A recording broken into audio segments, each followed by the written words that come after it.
All of us wrestle with some form of feeling fear, whether it's generated from the mind or the body, whether it's current or the collective unconscious penetrating into our awareness, or seemingly ancestral memory imprinted in our DNA. Anxiety is as common as a cold, but is it necessary? When it arises in mind or body, is there a moment we can effectively choose to experience its effect or not? Certainly we have tools and exercises and practices to mitigate the onslaught of crippling symptoms. There is a plethora of options available everywhere to suit the individual needs of many. Not all, because each person's experience and context will be different and require unique options hopefully available toward care and solution. I like to think life reflects lessons I need to learn, which is why I channel pain and put it into art. That's what an artist does. When I was 6, I chose to sit at a desk in the far row near the windows in my classroom. My teacher gave me constant grief for not paying attention because I spent so much of her time staring out the window. What she didn't understand was that my mom was epileptic. I didn't know that word then, but I was worried about whether Mom was okay or would I come home and find her dead somewhere on the kitchen floor. I think I imagined if I stared out the window long enough, that would somehow keep her alive. I would tear home after school to make sure she was okay, grab a peanut butter sandwich, and head out with Bess, my dog and best friend. There was an area, a grove of Gary oaks below a ridge at the top of the hill, just up from my school. Jumping from the ridge into the trees below felt dangerous but exciting.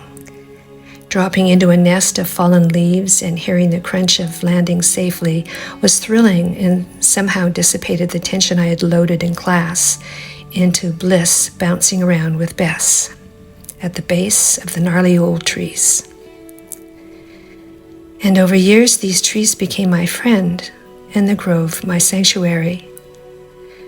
This place, in my mind, became a ritual and a way of taking care of myself so that I could take care of my mother. In Jungian psychology, there's a lot of reference to the loss of soul, how bits of soul can be broken off due to trauma.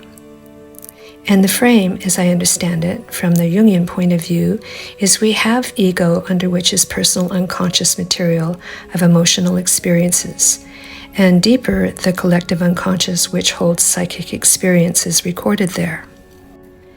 Psychotherapy's purpose is to retrieve parts of our soul to be reclaimed and integrated into our whole.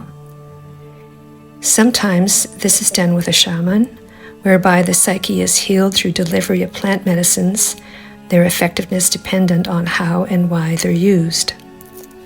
Of course, there is also the modern medicine context for healing, which is important. Circling back to my earlier statement that life reflects lessons I need to learn, I choose to complement tools for reducing anxiety into exercises to channel emotional and mental agitation and restlessness into the creative process. In the studio, I like to work with a passage I read that says, "I recognize that I am the space in the room. My ego, the walls, floor, ceiling, or picture, the painting, but my true essence is the canvas beneath. There are no Gary oaks where I live now, but there is a creek and a lake and a large cedar trees to hug and ground with, those silent friends being such good company to salute the sunrise, knowing that we can grow and flourish in wholeness when our lives outgrow our shadows and we rise through the stack of the past like fire through mountain." I hope you are inspired to find your own personal metaphors to draw out your animus and explore your pain on purpose. Much love.